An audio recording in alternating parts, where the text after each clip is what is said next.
Selamat pagi Oma, Opa yang saya kasihi, di mana pada pagi hari ini kita mau mengadakan persekutuan UI.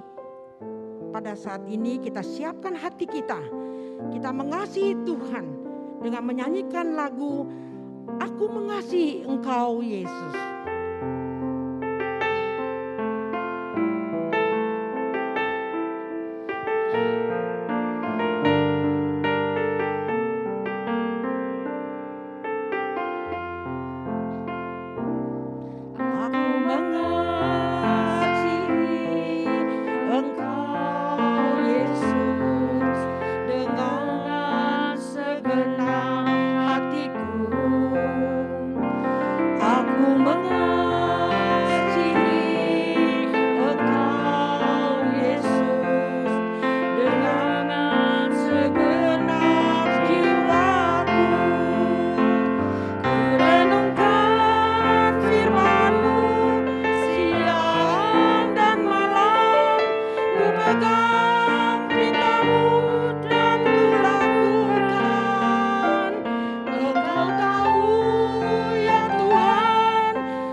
Mari kita masuk di dalam doa. Sekali lagi Tuhan, kami datang dengan kerendahan hati kami. Kami mau menyembah Engkau Tuhan, karena Engkau terlebih dahulu mengasihi kami. Biarlah pada saat ini kami membuka hati kami. Biar kami boleh memuliakan Engkau dengan puji-pujian kami. Dan kami boleh mendengarkan firman-Mu ya Tuhan. Bersabdalah kepada kami. Sehingga kami siap untuk dibentuk. Dan siap untuk mendengarkan firman-Mu. Dan kami serahkan doa kami, waktu kami ini Tuhan. Hanya ke dalam tangan-Mu yang maha kuasa. Di dalam Kau Tuhan Yesus Kristus kami telah berdoa. Amin. Biarlah pada saat ini Oma Opa, kita yang sudah lansia, di mana kita boleh menghitung hari-hari kita di zaman saat ini, di banyak pergumulan yang kita harus hadapi. Mari kita menyanyikan ajar kami Tuhan. Ajar kami Tuhan, menghitung hari-hari, agar kami beroleh hati bijaksana. Ajar kami Bapa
Mari kita membaca ayat hafalan.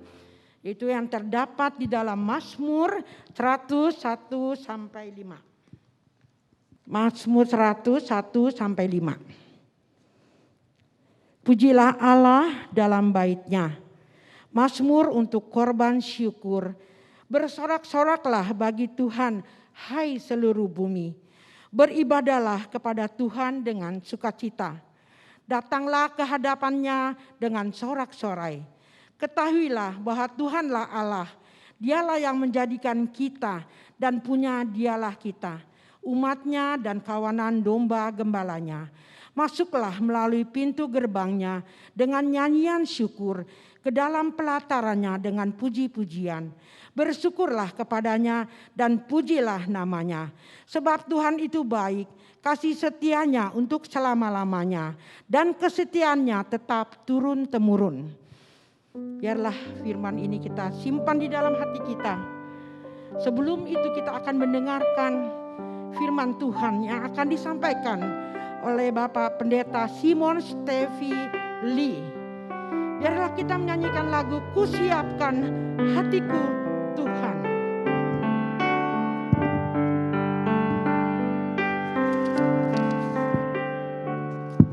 Kusiapkan hatiku Tuhan, dengar firman-Mu saat ini.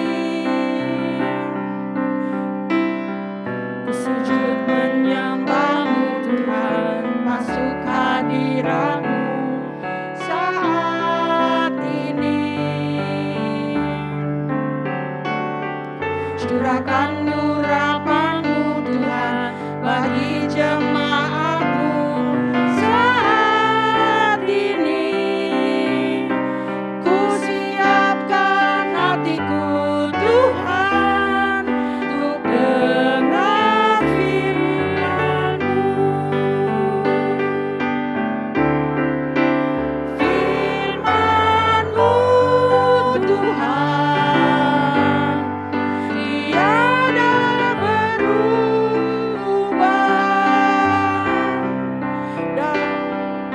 Dahulu sekarang selama-lamanya tiada berubah. Firman-Mu Tuhan, menolong hidupku. Kusiapkan hatiku Tuhan, untuk dengar firman-Mu. Firman Tuhan akan disampaikan oleh Bapak Pendeta Simon Stevie Lee. Marilah kita mempersiapkan hati kita untuk mendengarkan firman Tuhan. Selamat pagi, Ibu Bapak di Komisi Lansia Pemberi yang dikasihi Tuhan. Kita akan membaca sabda Tuhan dan merenungkannya. Lalu sebelum kita membaca dan merenungkan, kita mohon Roh Kudus menolong kita. Mari kita berdoa. Bapa di surga, tolonglah kami untuk dapat memahami apa yang kami baca di dalam perenungan-perenungan yang menolong kami untuk menjadi saksi Engkau ketika waktunya tiba, dan batin kami terangkat untuk mewujudkan rencana kekal-Mu dalam keseharian hidup kami masing-masing. Kata-katalah ya Tuhan, karena kami siap mendengar. Kepadamu kami memohon, agar kami boleh mendapatkan pertolongan. Baik, ketika kami mendengar sabda-Mu melalui rumah-rumah, yang terbuka di dalam ibadah Komisi Lansia Pemberi, dan Tuhan juga membukakan pikiran dan batin hamba-Mu untuk menjadi alat berkat. Dalam nama Tuhan Yesus kami mohon. Engkau jugalah Allah yang kudus dipermuliakan. Amin. Saya akan membacakan satu bagian sabda Tuhan yang terambil dari Kisah Para Rasul. Yang pertama, Kisah Rasul ayat yang ke-8. Tetapi kamu akan menerima kuasa kalau Roh Kudus turun ke atas kamu, dan kamu akan menjadi saksiku di Yerusalem dan di seluruh Yudea dan Samaria dan sampai ke ujung bumi. Bagian yang kedua dari Kisah Para Rasul 2, saya akan bacakan ayat yang ke-1 dan beberapa ayat yang saya akan kutip. Ketika tiba hari Pentakosta, semua orang percaya berkumpul di satu tempat. Tiba-tiba turunlah dari langit satu bunyi seperti tiupan angin keras yang memenuhi seluruh rumah di mana mereka duduk. Dan tampaklah kepada mereka lidah-lidah seperti nyala api yang bertebaran dan hinggap pada masing-masing. Maka penuhlah mereka dengan Roh Kudus. Lalu mereka mulai berkata-kata dalam bahasa-bahasa lain seperti yang diberikan oleh Roh itu kepada mereka untuk mengatakannya. Saya melanjutkan, saya bacakan. Bagaimana mungkin kita masing-masing mendengar mereka berkata-kata dalam bahasa kita sendiri, yaitu bahasa yang kita pakai di negeri asal kita. Kita orang Parsia, Media, Elam, penduduk Mesopotamia, Yudea dan Kapadokia, Pontus dan Asia, Frigia dan Pamfilia, Mesir dan daerah-daerah Lydia yang berdekatan dengan Kirene, pendatang-pendatang dari Roma, baik orang-orang Yahudi maupun penganut-penganut agama Yahudi, orang Kreta dan orang Arab. Kita mendengar mereka berkata-kata dalam bahasa kita sendiri tentang perbuatan-perbuatan besar yang dilakukan Allah. Sampai sedemikian jauh pembacaan sabda Tuhan. Yang berbahagia adalah mereka yang mendengar dan yang memelihara di dalam hidupnya. Haleluya. Jemaat yang dikasihi Tuhan, Bapak Ibu di Komisi Lansia yang saya kasihi. Saya ingin memberi tema tentang Pentakosta, momen dan momentum kesaksian tentang Kristus bagi dunia. Momen dan momentum kesaksian dari Kristus bagi dunia. Jadi apa yang kita ingin pikirkan bersama di dalam Pentakosta ini? Bukan kebetulan bahwa minggu lalu kita akan melanjutkan ibadah sesudah Pentakosta. Jadi kita minggu lalu baru saja merayakan Pentakosta, maksud saya. Dan hari ini kita mulai beribadah di Lansia seusai Minggu Pentakosta. Nah, apa yang kita ingin renungkan bersama dengan tema ini? Saya ingin mengarahkan pikiran ini dengan satu pokok pikiran seorang yang bernama Robert Bayer. Robert Bayer, dia mengatakan begini. Bethlehem was God with us. Calvary was God for us. And Pentecost is God in us.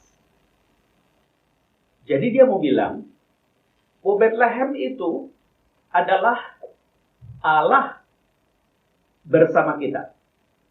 God with us. Calvary atau Golgota itu adalah Allah bagi kita. God for us. Kemudian Pentecost itu dikatakan bahwa God in us. Jadi Bethlehem cerita tentang Allah bersama kita. Golgota atau Kalvari itu Allah bagi kita. Pentecost itu Allah di dalam kita. Kita ingin merenungkan lebih dulu tentang momen itu sendiri. Atau waktu. Murid-murid bertanya, apakah engkau ingin memulihkan kerajaan Israel?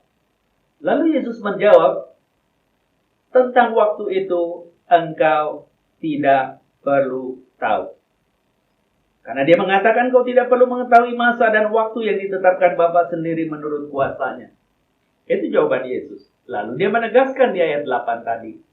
Kalau Roh Kudus itu datang, dia memberi kuasa kepada setiap kamu untuk menjadi saksiku baik di Yerusalem, di seluruh Yudea, di Samaria, sampai ke ujung bumi.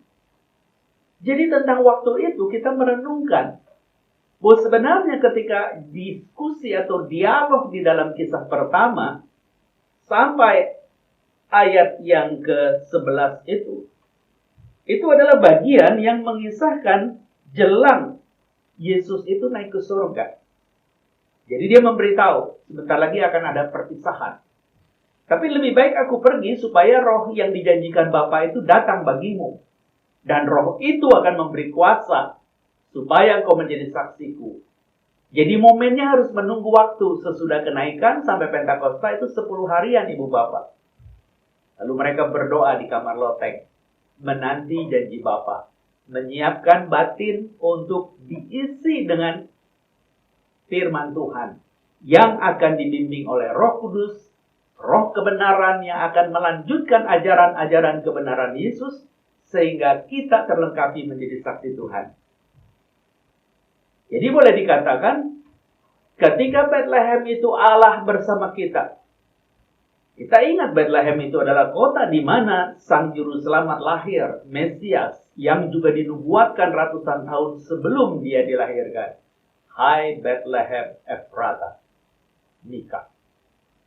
Jadi ketika dikatakan bahwa Bethlehem Efrata itu bukan lagi kota yang kecil. Kenapa? Karena di sana akan terlahir Raja Besar. Sampai para Majusi juga datang dari timur untuk melawat, melihat sang raja yang terlahir. Dengan pastinya membawa persembahan-persembahan yang bagus dan mahal. Seperti yang dicatatkan di dalam kitab suci. Ibu bapak dan saudara sekalian. Jadi Bethlehem boleh dikatakan adalah raja itu hadir. Lalu sekarang raja itu mau diapain? Yang menyelamatkan kita lah. Karena untuk itu dia lahir. Dia hadir. Dan dia akan menjadi pemenang. Melindungi umatnya. Tapi Robert Bayer itu justru menegaskan sesudah Bethlehem itu malah Calvary atau Golgota. Jadi ujung jalan pelayanan Yesus yang menceritakan Mesias Juru Selamat itu, ternyata dia harus mati di kayu salib, berhenti di situ. Dan ketika orang gamang batinnya, di momen itulah justru Roh Tuhan mengingatkan para umat. Karena kematian dia menyelamatkan kita. Dengan matinya, maka pengampunan dosa terjadi. Karena penumpahan darah dari Kristus itu menjadi tanda pendamaian terhadap Allah dari umat yang berdosa. Jadi ketika Golgota atau Calvary itu artinya Allah bagi kita, itu udah selesai. Selesai di mana? Karena Yesus akan kembali ke surga. Melaporkan segala tugas yang dia jalankan sekitar 3 tahun lebih itu. Dan dia mengatakan, sudah selesai. Dengan kata lain, kita menjadi siuman ketika Allah bersama kita, kita akan teringat Yesus lahir. Tapi ternyata dia terlokalisir di Bethlehem. Ketika di Golgota diharapkan di situ ada kemenangan, justru kekalahan karena kematian menurut versi umat waktu itu. Ternyata sudah dia naik untuk melapor, dia akan memberikan kuasa pada hari Pentakosta. Yang artinya itu tanda bahwa Allah ada di dalam kita. Dan ketika momen itu ditunggu dan sampai seperti kisah 2 tadi dikatakan, mereka berhimpun di kamar loteng, lalu mereka mendengar suara seperti angin yang besar. Pasti ibu bapak ingat tentang angin ini juga ketika Nikodemus bertanya tentang kelahiran baru. Dia tidak bisa jawab dan Yesus menjelaskan. Seperti engkau tahu angin itu datang dari mana, pergi kemana, engkau tidak tahu, tapi engkau merasakannya. Dan angin yang istilahnya sama itu juga tiba di waktu Pentakosta. Yang barangkali kita bisa mengartikan angin itu kehadiran Allah yang membaharui hidup anak-anak Tuhan. Seperti kita yang sedang ketakutan dengan virus COVID dan lain sebagainya. Dia memberikan semangat sekali lagi. Bahwa roh itu sudah datang dan memberikan kehidupan baru buat kita. Buat apa? Untuk tunggu COVID habis, sudah itu jalan-jalan. Ternyata di momen Pentakosta itu, ibu bapak, justru ada juga penampilan lidah-lidah api yang bertebaran di atas kepala para rasul. Memenuhi mereka dan mereka berkata-kata sebagaimana yang sudah ditetapkan Tuhan. Karena mereka adalah saksi Tuhan kelak. Nah, ketika mereka itu mengalami itu semua, mereka mendapatkan pembaruan hidup, dan mereka dilengkapi dengan kuasa melalui lidah api yang menjadi energi untuk mengatakan kebenaran. Karena itu menjadi simbol supaya orang boleh punya kuasa di dalam kesaksian hidupnya. Jadi lambang Roh Kudus itu bagaikan lidah api yang bukan sekedar sekedar gambar. Karena kalau saudara ditanya api seperti apa bentuknya kan susah. Karena memang dia sepercik yang mungkin seperti gambar lidah, dan dia menghanguskan satu hutan dengan percikan api kecil. Dan Yakobus mengatakan juga tentang lidah itu bagaikan api kecil kalau tidak dikendalikan. Kata-kata itu bisa merusak dan menghancurkan. Jadi kalau ibu bapak mengalami momen Pentakosta, di hari sukacita karena panen yang besar, maka batin ini terangkat menjadi sebuah momentum untuk mengatakan Tuhan itu baik. Dan menarik ibu bapak, di dalam catatan Kisah 2, murid itu berasal dari Galilea dan berbahasa Aram. Tapi entah kenapa ketika Roh Kudus itu memenuhi mereka berbicara yang pasti seperti pandangan mereka yang datang berziarah ke Yerusalem untuk satu hari raya yang namanya Pentakosta. Mereka datang dari negeri-negeri di mana mereka dulu pernah dibuang karena mereka tidak kembali ke Palestina, negeri perjanjian yang menjadi sebutan Kanaan oleh Musa, di mana Yerusalem itu menjadi ibu kota ketika kerajaan Israel disatukan oleh Daud sebagai raja terbesar Israel. Maka mereka datang dengan bahasa ibu mereka. Sampai disebutkan mereka itu adalah orang-orang dari Parsia, Elam, Media, Mesopotamia. Itu area yang sebelah timur yang sekarang sekitar Iran dan Irak itu. Kemudian disebutkan juga dengan daerah Frigia, Pamfilia, Mesir. Itu ada di sebelah atasnya Palestina, sebelah atas barat. Dan kemudian Mesir lebih ke barat lagi. Arab lebih ke selatan. Dan ketika semua orang-orang itu mendengar para rasul yang berbahasa Aram berbicara, mereka kaget. Kok mereka berbahasa seperti yang kita bicara di dalam kampung kita? Mereka tidak bicara terlalu banyak dalam diskusi itu, kecuali kesimpulan. Mereka sedang bicara tentang perbuatan-perbuatan besar yang dilakukan Allah. Perbuatan besar yang dilakukan Allah itu apa? Bethlehem itu Allah beserta kita, yang artinya rumah roti dan kita akan hidup kekal. Tapi akhirnya kita siuman bahwa ujungnya adalah kematian Golgota yang namanya Bukit Tengkorak. Tapi ketika Pentakosta, hari tuaian besar, disitulah mereka akan menikmatinya. Kenapa? Karena buah-buah yang mereka panen itu adalah pertumbuhan yang dari Tuhan dan diberi gratis kepada umat saat mereka memasuki negeri perjanjian tanpa menanam, tanpa merawat, dan mereka menikmati. Maka pada hari ini juga murid-murid itu yang tidak sekolah kepada Gamaliel, guru besar Sanhedrin yang menjadi mahkamah agama pada waktu itu, tapi mereka menguasai hukum dan mereka mengatakan tentang perbuatan Allah yang besar. Di Kalvari Yesus mati mengampuni dosa. Maka sekarang kau hidup bukan lagi bagi dirimu tapi bagi Tuhan, dan hati itu terangkat yang disebut dengan momentum. Dan kita mengatakan, aku mau hidup bagi Allah. Mulailah dengan pengakuan bahwa dia lebih dahulu menanamkan pohon kehidupan yang kelak akan berbuah. Dan ketika engkau menjadi saksi Kristus, sebenarnya yang kau lakukan itu adalah penyaluran buah-buah kehidupan. Tidak ada topeng di sana. Yang ada adalah rasa manis daripada buah-buah kehidupan yang sumbernya adalah kasih Allah yang mengampuni kita.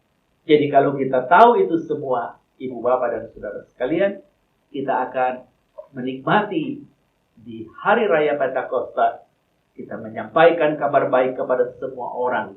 Dan lidah api itu yang digambarkan sebagai Roh Kudus mengendalikan lidah kita untuk mengatakan bukan yang lain kecuali Allah yang sudah berbuat lebih dulu buat kita, dan Dia sama, Allah yang sama akan mengatakan dan berbuat yang sama kepada kita, kepada orang-orang yang mendengar kesaksian kita. Jadi apa yang menjadi kesaksian ibu bapak sekalian yang ada di dalam hidup ini? Buah-buah kehidupan itu. Dan buah-buah kehidupan itu di dalam hal apa? Yohanes mencatatkan, pada waktu engkau mengasihi satu dengan yang lain. Dan ketika engkau menyatakan cintamu, engkau sedang menyampaikan buah itu. Dan ketika engkau bersekutu dengan sang cinta, yaitu Allah itu sendiri, maka engkau adalah ranting yang berbuah, karena Dia adalah pokoknya. Dan Bapaklah yang menjadi sumbernya. Jadi kalau hari ini kita boleh menjadi gereja yang bersaksi, jangan merasa sebagai diri yang paling hebat. Karena kita ingin berhimpun di dalam persekutuan. Dan Roh itu hadir memberikan kuasa. Dan akhirnya kita menjadi saksi. Jadi kalau kita masih bisa ada di GPMRI, khususnya Komisi Lansia, saya percaya itu karena anugerah Tuhan yang besar. Saya boleh menutup bagian ini. Jadi barangkali kita harus siung. Pada waktu kita ingat Bethlehem, rumah roti arti Bethlehem. Jadi tempat di mana orang bisa hidup di sana, yang artinya Allah bersama kita, beserta kita, tapi sering kita meninggalkan Dia. Ketika Golgota sebagai tanda bahwa segala kesalahan kita meninggalkan Dia berujung maut, terkadang kita juga tidak terlalu takut, karena Tuhan Maha Pengampun. Tapi percayalah, ketika di Pentakosta Allah bersama kita, engkau tidak beri ruang itu. Tidak ada lagi waktu, tidak ada lagi momen. Apalagi momentum. Momentum itu artinya hati yang terangkat melihat sebuah peristiwa yang mengubah hidup kita. Jadi kalau kita boleh menjadi saksi Kristus, temuilah waktu Tuhan itu. Dan rasakan lawatan Tuhan. Dan saat itulah kita akan menjadi saksi dengan cara yang tidak pernah kita duga. Yang pasti para pendengar kita akan kagum bahwa kita sedang menyampaikan kabar baik tentang perbuatan Allah yang begitu besar mengubah hidup kita. Kiranya Tuhan menolong ibu bapak dan menjadi berkat bagi setiap orang. Mari kita berdoa. Tuhan, kami sudah membaca dan merenungkan sabda-Mu. Biarlah Pentakosta menjadi momen dan momentum untuk kami boleh menjadi saksi Kristus bagi dunia. Itu dimulai dari lawatan-Mu bagi kami. Melalui gambaran angin besar yang berbunyi deras dan keras. Menandakan ada hidup yang penuh dinamika. Bahkan dengan gambaran lidah api yang mengingatkan kami untuk berkobar-kobar di dalam batin menyampaikan kabar baik sebagai isi kesaksian hidup yang memuliakan Tuhan. Tolonglah kami sebagai orang tua di GPMRI boleh menjadi panutan bagi anak, mantu, dan cucu kami. Dan kami boleh terpelihara bukan untuk sekedar menikmati hidup, tapi menyalurkan kehidupan bagi banyak orang. Terima kasih Tuhan untuk segala kemurahan dan berkat-Mu. Kiranya kasih setia Tuhan nyata, dan kami boleh memuliakan Engkau selama-lamanya. Berkatilah Komisi Lansia GPMRI, berkati majelis jemaat, baik hamba Tuhan, tua-tua, dan diaken, yang memfasilitasi umat dengan rekaman, dengan perlawatan, dengan juga pengajaran-pengajaran. Biarlah Tuhan berkati hidup mereka, tersatukan visi misi mereka, sehingga gereja boleh terus berjalan di dalam kondisi yang tidak normal. Mereka tetap memuliakan nama-Mu. Terima kasih Bapa yang baik. Kami berdoa menyerahkan ini semua dalam satu nama Tuhan kami Yesus.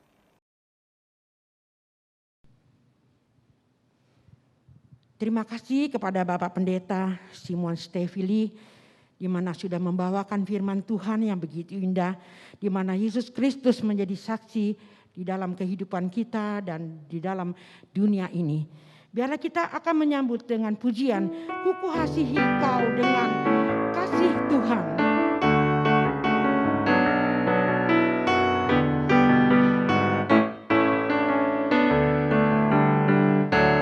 Ku kasihi kau dengan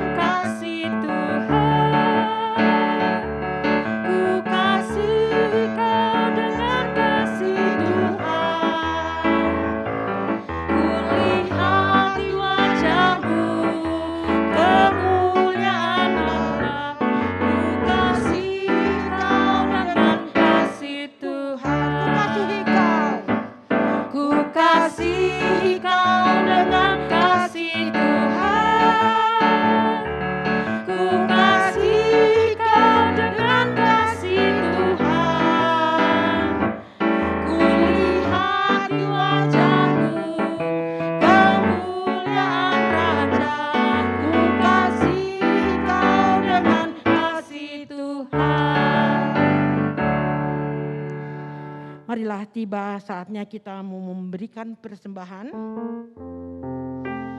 Kita menyanyikan lagu Terima Kasih Tuhan.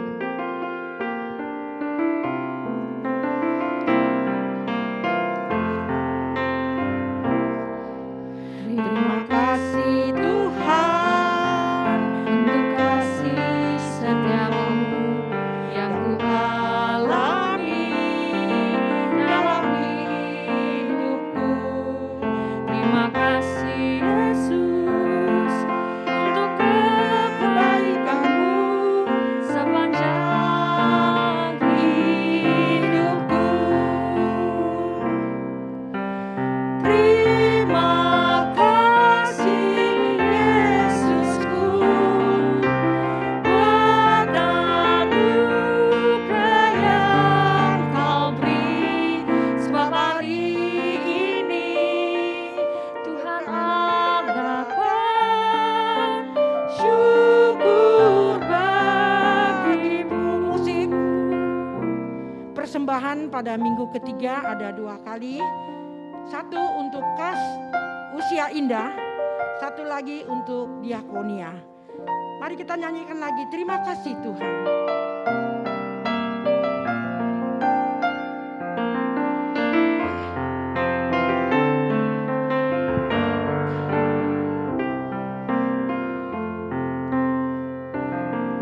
Terima kasih Tuhan untuk kasih setiamu yang ku alami dalam hidupku.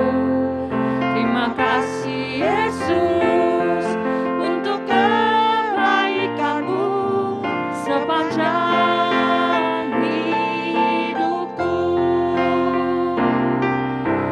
Terima kasih Yesusku buat anugerah yang Kau beri, sebab hari ini Tuhan adakan syukur bagimu. Mari kita masuk di dalam doa persembahan. Sekali lagi Tuhan, kami begitu mengasihi Engkau dan kami pada saat ini memberikan persembahan kami.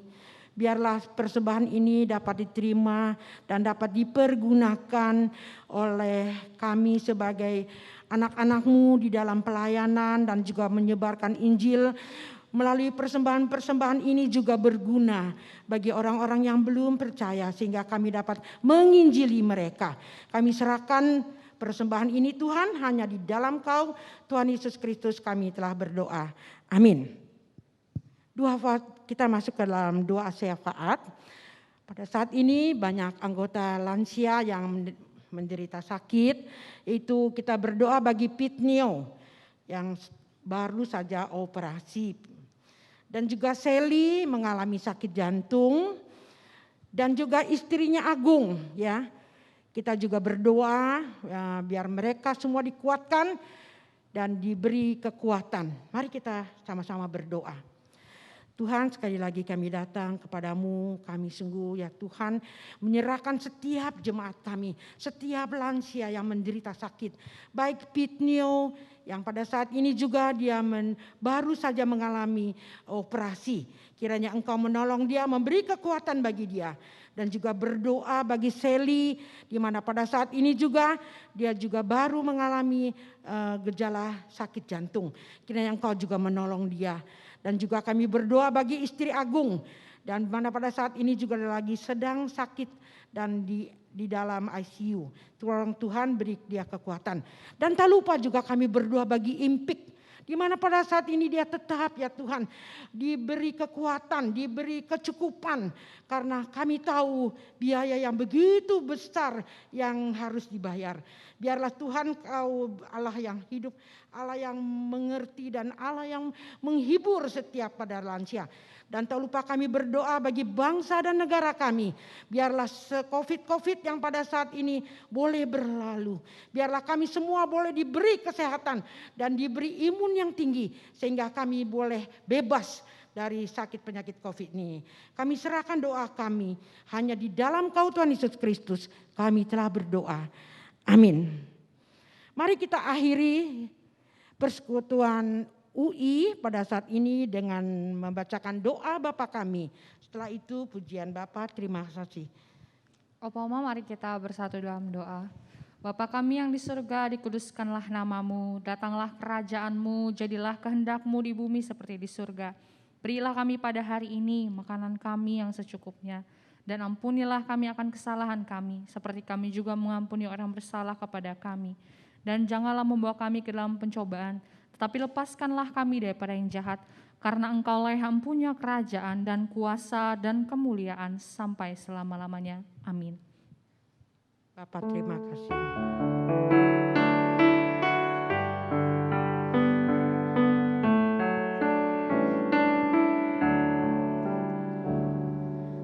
Bapak terima kasih.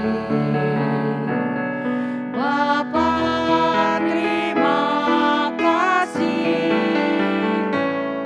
Bapak di dalam surga, puji terima kasih.